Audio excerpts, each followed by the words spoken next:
It's October 17th, 2019. Lebanese protesters demonstrate the proposed introduction of a tax on the WhatsApp messaging service. They don't know it yet, but in the following hours, they'll be joined by thousands of other demonstrators. The next day, the demonstrators are heard shouting revolution, and the protests spread throughout the country. In front of the Prime Minister's palace, they shout the slogan of the Arab uprisings.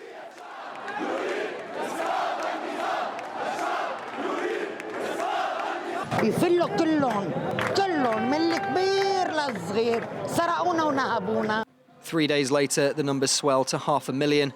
For the first time in the history of the country, Lebanese people of all faiths joined together against their leaders, calling for a change of regime, and most of them for the establishment of a secular state. On October 29th, under great pressure, Prime Minister Saad Hariri resigns, replaced by the practically unknown Hassan Diab.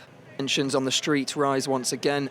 Members of his government, presented at first as independents, are in fact chosen by traditional political forces. On the weekend of January 18th, nearly 550 people are injured in skirmishes with police. Under the mandate of Hassan Diab, the economy is collapsing.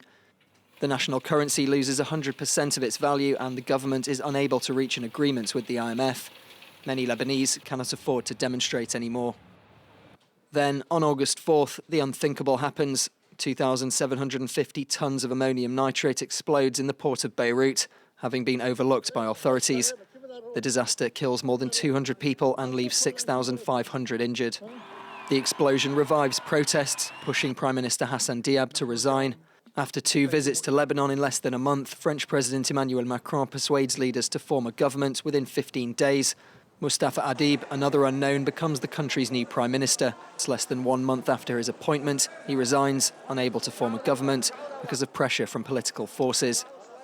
On October 22nd, Saad Hariri is reappointed Prime Minister and begins efforts to form a new government. At the start of June 2021, the World Bank announces that the collapse of the Lebanese economy is likely to rank as one of the worst financial crises since the mid-19th century. On June 26th, protesters in the cities of Tripoli and Sidon attempt to storm central bank offices after the national currency plummets to a record low on the black market.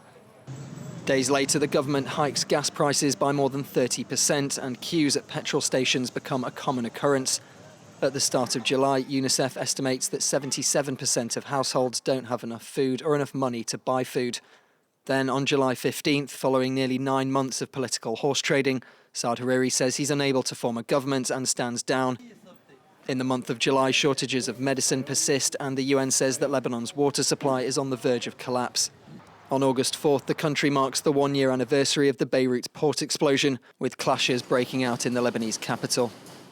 The following month, the government announces the formation of a new cabinet led by former Prime Minister Najib Mikati. On October 9th, there's a nationwide power cut after Lebanon's 2 largest power stations are forced to shut down due to fuel shortages. The deadliest sectarian clashes in years erupt on the streets of Beirut on October 14th, leaving 7 dead and dozens wounded. The unrest comes amidst a pushback by sheer political movements against the investigation into the Beirut port blast.